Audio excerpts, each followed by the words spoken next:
Dozens of Los Angeles police officers who were found to have violated policy when they opened fire on people in recent years did not receive serious punishments, with some receiving no punishment at all for their actions, including fatal shootings, according to a report by the Los Angeles Police Dep.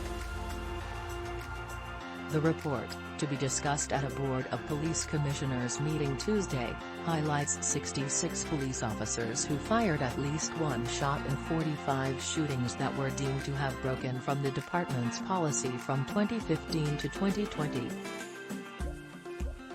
Of those officers, 1 was fired and 2 resigned before a disciplinary board could hear their cases, according to the report, authored by Inspector General Mark Smith.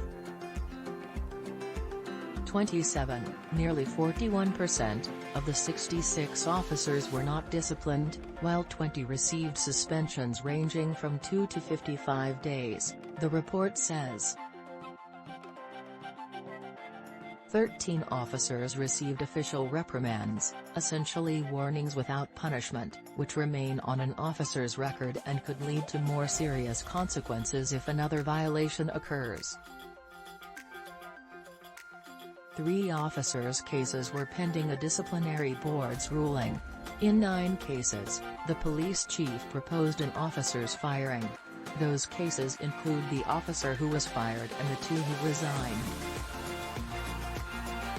In 4 cases, a discipline panel lowered the chief's recommendations to suspensions, 1 was pending and 1 entered an agreement to a 22-day suspension and an immediate retirement.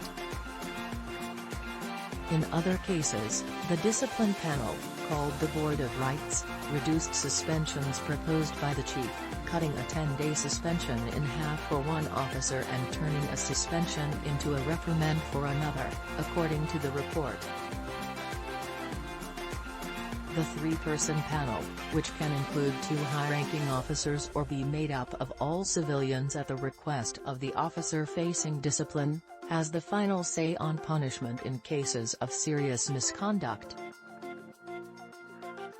All civilian panels were found to be more lenient with officers than traditional panels, according to a May 2021 Inspector General report. The officer who was fired was Salvador Sanchez, who has since been charged by the state attorney general's office with voluntary manslaughter for fatally shooting a mentally disabled man and injuring his parents after the man hit him in the head inside a Costco in Corona in June 2019.